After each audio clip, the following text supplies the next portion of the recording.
میٹھے اور پیارے پیارے اسلامی بھائیوں، جو دعوت اسلامی کے اس سنت و بھرے ہفتہ وار اجتماع میں جمع ہیں اور انٹرنیٹ کے ذریعے دنیا بھر کے مختلف ممالک میں سننے والے اسلامی بھائیوں اور اسلامی بہنوں، آپ نے ملاحظہ فرمایا کہ اس روایت میں کس قدر عبرت ہے کہ ماں کی نافرمانی کرنے والا نوجوان نزعہ کے وقت کلمہ ادا نہیں کر پا رہا جب تک اس کی ماں نے اس سے راضی ہونے کا اعلان نہیں کیا۔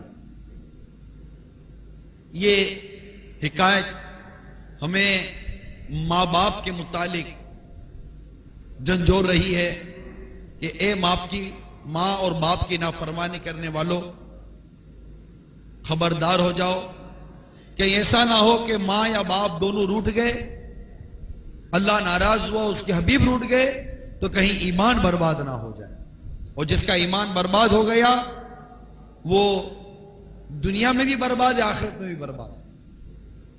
اللہ تبارک و تعالی ہم سب کو والدین کا مطیع و فرما بردار بنائیں۔ میرے میٹھے اور پیارے اسلامی بھائیوں، اللہ تبارک و تعالی نے قرآن پاک میں کئی مقامات پر ماں باپ کی اطاعت، ماں باپ کو خوش رکھنا، ماں باپ کو راضی رکھنا، ماں باپ کا ادب، ان تمام عنوانات پر اور دیگر عنوانات پر ارشادات ہمیں عطا فرمائے ہیں۔ سورہ نساء آیت نمبر 36 میں ہے، سورہ ابراہیم آیت نمبر 41 میں ہے، اسی طرح سورہ مریم آیت نمبر 12، 13، 14، سورہ عنکبوت آیت نمبر 8، سورہ لقمان آیت نمبر 14، سورہ نوح آیت نمبر 28، سورۃ الاحقاف آیت نمبر 15، اور اسی طرح قرآن مجید کی کئی ایسی آیات ہیں جن میں اللہ تبارک و تعالیٰ نے والدین کے آداب، والدین کے حقوق اور ان کے ساتھ حسن سلوک اور ان کے ساتھ بھلائی کرنے کا ارشاد فرمایا۔ اب ظاہر ہے کہ اتنی ساری آیات کا بیان اس مختصر سے وقت میں انتہائی مشکل ترین ہے، لہذا سورہ لقمان میں جو کچھ ارشاد ہوا کہ اللہ تبارک و تعالی ارشاد فرماتا ہے وَوَصَّيْنَا الْإِنسَانَ بِوَالِدَيْهِ، ترجمہ کنز الایمان، اور ہم نے آدمی کو اس کے ماں باپ کے بارے میں تاکید فرمائی۔ آگے چل کر ارشاد ہوتا ہے، تھوڑا آگے کیا تاکید فرمائی؟ یہ کہ حق مان میرا اور اپنے ماں باپ کا، یعنی اللہ تبارک و تعالی نے کیا تاکید فرمائی؟ حق مان میرا اور اپنے ماں باپ کا۔ اپنے حق کے ساتھ رب کریم ماں باپ کے حق کو بیان فرما رہا۔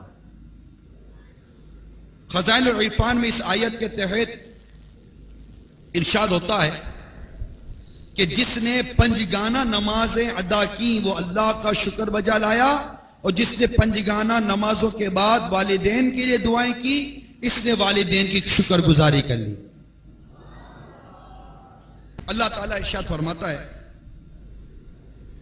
وَإِذْ أَخَذْنَا مِيثَاقَ بَنِي إِسْرَائِيلَ لَا تَعْبُدُونَ إِلَّا اللَّهَ وَبِالْوَالِدَيْنِ إِحْسَانًا، ترجمہ کنز الایمان، اور جب ہم نے بنی اسرائیل سے عہد لیا کہ کسی کو نہ پوچھو اللہ کے سوا اور ماں باپ کے ساتھ بھلائی کرو۔ یاد رکھیے، دنیا میں جتنے مذاہب آئے، تمام مذاہب میں یہ بات متفق تھی کہ ماں باپ کا ادب کرنا ہے، ماں باپ کا احترام کرنا ہے، ماں باپ کے حقوق، ان کے حسن سلوک کا بیان، یہ تمام مذاہب میں ہے۔ اور اس آیت کریمہ میں جو سورہ بقرہ کی آیت نمبر 83 آپ نے سنی، اللہ تبارک و تعالیٰ نے اپنی عبادت کے ساتھ والدین کے ساتھ بھلائی اور ان کی اطاعت کا ذکر فرمایا ہے۔ اب اس کی کئی وجوہات ہیں کہ اللہ تبارک و تعالیٰ اپنی عبادت اور والدین کے ساتھ بھلائی کو جمع فرما رہا ہے، یعنی اس کے متعلق ارشاد ایک ساتھ آ رہا ہے۔ اللہ تبارک و تعالیٰ اپنا حق، اللہ فرماتا ہے میرا حق مانو، والدین کا حق مانو۔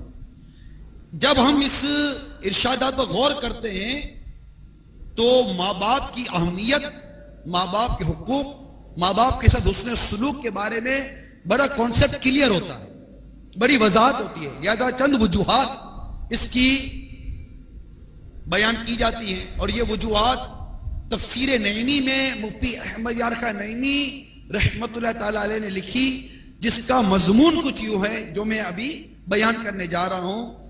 تو جو وجوہات بیان ہے ان میں سے چند وجوہات بیان کرتا ہوں۔ نمبر 1، اللہ تعالیٰ کی جو نعمتیں ہم دیکھ رہے ہیں وہ ہماری پیدائش کے بعد ہے۔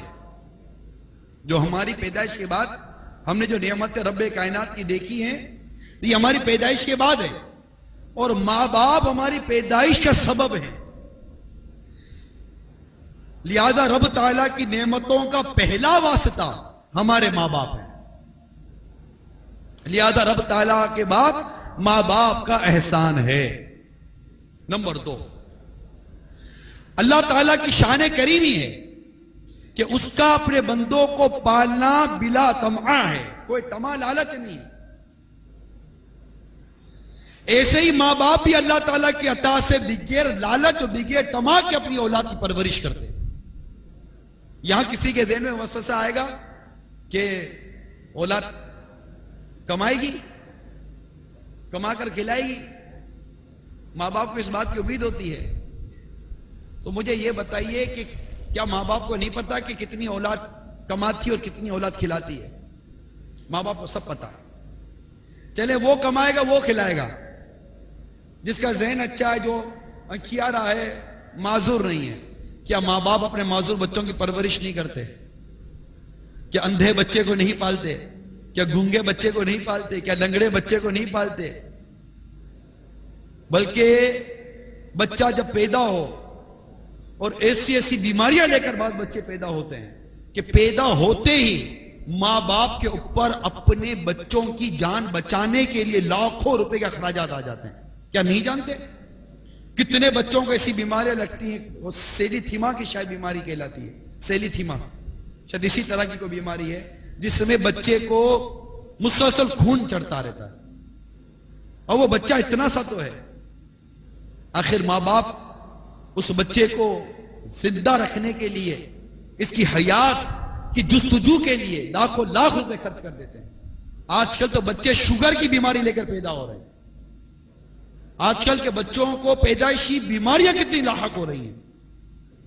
پھر کتنے بچے ایسے ہوتے ہیں جو پیدا ہو گئے، پیدا ہونے کے بعد ان کے علاج ہوئے، کوئی بھی معاملہ ہوا، لیکن ماں باپ کے ہاتھ میں جب یہ بچہ آتا ہے تو معذور آتا ہے۔ ڈاکٹر کہتے ہیں کہ یہ کبھی بول نہیں سکے گا، ڈاکٹر کہتے ہیں کبھی چل نہیں سکے گا، ڈاکٹر کہتے ہیں یہ سوچ نہیں سکے گا، اس کی عقل معاف ہو چکی ہے۔ کیا ماں باپ ایسے بچوں کو نہیں پالتے ہیں؟ کون سی طمع ہے، وہ کون سی لالچ ہے؟ جڑوا بچے چپکے ہوئے پیدا ہوتے ہیں، بظاہر ماں باپ کے لیے وہ کسی کام کے نہیں ہوتے، بظاہر اگر لالچ و طمع کی بات کی جائے ماں باپ ان بچوں کو بھی پالتے ہیں۔ تو ماں باپ بغیر طمع بغیر لالچ کے پالتے ہیں۔ اور رہی جنت و دوزخ، تو کافر بھی تو اپنے بچوں کو پالتے ہیں، نہ کافر جنت پر ایمان لایا نہ دوزخ پر ایمان لایا، کیسے کفار ہیں؟ وہ بھی تو بچوں کو پالتے ہیں۔ تو بات سمجھ رہے ہیں؟ تو جس طرح اللہ تبارک و تعالیٰ بغیر طمع بغیر لالچ کے اپنے بندوں کی پرورش فرماتا ہے، اپنے بندوں کو نعمت عطا فرماتا ہے، بندوں کو انعام فرماتا ہے، اسی طرح ماں باپ بھی بغیر طمع اور بغیر لالچ کے اپنے بچوں کی پرورش کرتے ہیں۔ یوں ماں باپ کے حقوق کا بیان اللہ تبارک و تعالیٰ نے اپنے حق کے ساتھ بیان فرمایا۔ نمبر 3، اللہ تبارک و تعالیٰ انسان کی پیدائش میں حقیقی مؤثر ہے اور ماں باپ ظاہری مؤثر ہے۔ نمبر 5، اللہ تعالیٰ جس طرح اپنے نافرمان بندوں پر انعام فرماتا ہے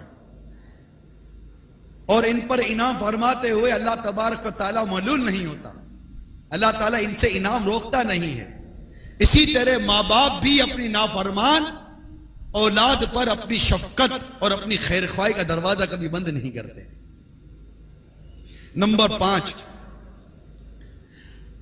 جس طرح خالق دو نہیں ہو سکتے، ہر بندے کا خالق ایک ہی، ہمارا رب ایک، جس طرح خالق دو نہیں ہو سکتے اسی طرح کسی اولاد کے دو ماں یا دو باپ نہیں ہو سکتے۔